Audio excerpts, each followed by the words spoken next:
السلام عليكم. سلام حبيبي. شلونك؟ شلونك الله يسلمك؟ تشتغل بس هاي شغلك وهذا رزقك؟ نعم هذا الشغل هذا. برقم 15 نفر. 15 نفر؟ نعم 15 يعني؟ نعم 15.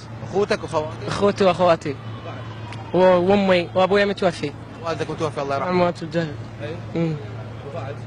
وهاي هالعشاء هاي يوميا نطلع على 10 8 9 15 20 ونسوي ورا الشغل. انا من الناصريه همين. من الناصريه تجي لبغداد وتشتغل هنا على باب. نعم وساكن في فندق. فندق. اي ومو سوا كل شهر لو شهرين يلا روح للبيت. والله العظيم يلا شفاء لك لو اهلي. وتعاين اهلك كلهم 15 نفر من هاي. خلينا نشوف خبر. الحمد لله والشكر. رزقك هيك وبسيطك برقبتك تشيلها يوميا. نعم. معاناة وبالبرد وبالحر. شو تسوي؟ هاي العيشه احسن ما ابوق واسلم. الحمد لله والشكر. بالحلال ما دابره تريدها بالحرام. نعم. الله يديم الحلال عليك عينك. الله يديم. والحلال بركه يسعدك. ان شاء الله ان شاء الله. بس اهلك وامك وابوك وخواتك ماكو من قرايبك تصرف عليهم؟ لا ما له علاقه. هم ما يجون ويعطونا. يعرفون ابويا متوفي وبس انا المعين وما يجون يعطونا وحتى ما يسلمون علي. ما ينطوك؟ نعم ما يسلمون لين عداوه ويانا. والله العظيم. يعني خلوا له يصيرون اصدقائكم وقرايبكم تجي حتى تصرفون عليهم. نعم. حتى يصرفون عليكم عفوا. نعم صحيح. من ورا الماده عفوا. من وراء الماده عافونا. انت ان شاء الله ما مقصر وياك. الحمد لله والشكر. وبيتنا بالايجار والحمد لله والشكر. بيت قرايبي همي بيت خالتي يعني زينه ويانا واعطيها حتى ما اذا ما عندي شهر اذا ما عندي ما اعطيها اخليها على الثاني. ما تقبل انه هي مرات تقبل لان تعرفني وحال تعرف حالتي. هي تتوقف.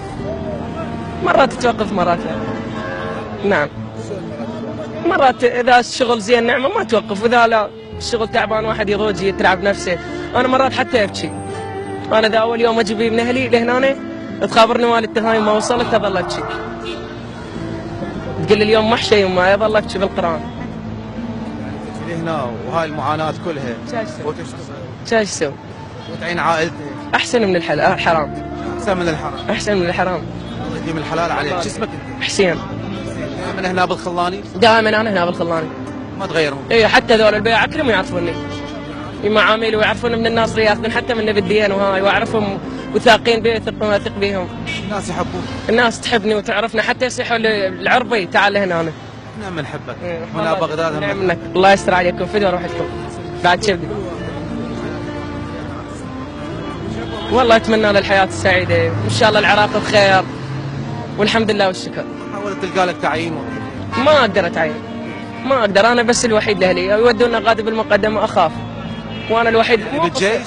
اي خاف بالجيش هاي. بالجيش وظيفه. الواء.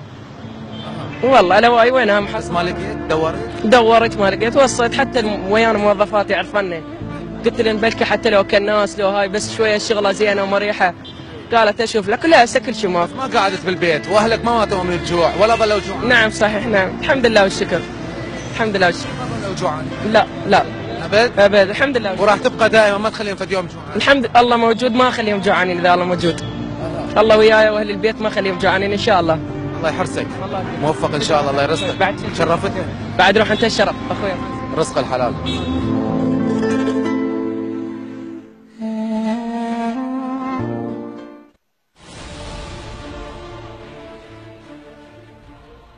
هذا وفلان سوى، هذا وفلان سوى،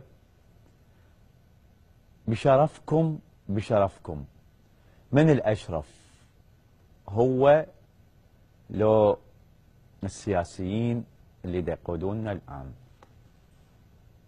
أنا ما أجاوب. من الأشرف هو أو فلان؟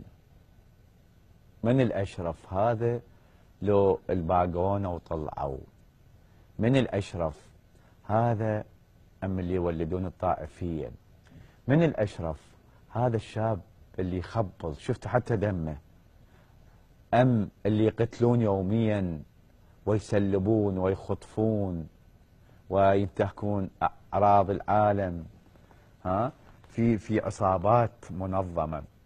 أول ما حكى قال أحسن ما أقتل أو أسلب وأعيش بهذا الشمبر المحمول اللي يعيش عائلة كاملة.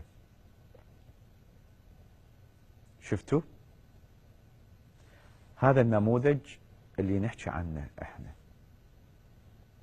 هذا النموذج جاي من الناصرية البغداد بتحمل الغربة ولو في وطنه مو غريب، لكن أهلك مهما تكون بيتك. مو يقول لي رحت البيت الله مثل بيتي، لا والله. مع ذلك يشعر بالغربة في أي لحظة يصفن بها، لكن شنو إرادته هي أقوى كانت، ويحمل شرف. هذا أشرف من ولد المسؤولين، هذا أنزه من ولد المسؤولين. هذا ترى اطمئنوا بالعراق هواي مثل هذا الشاب اللي يخبل.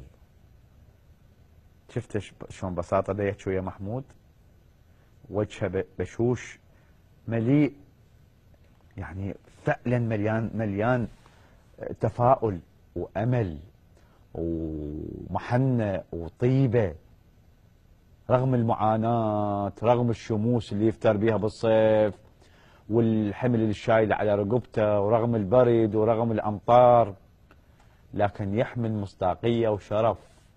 هذا أشرف من ولد المسؤولين، هذا مال حلال. هذا أنا متأكد من يقعد وتعبان ويدزهن لأمه، أمه تقولهم يمه هذا ابني دز لي إياهن مال حلال، مو مال بوق، مو مال بوق، مال الحرام للحرام ومال الحلال للحلال. هذا النماذج اللي احنا نحكي عنها.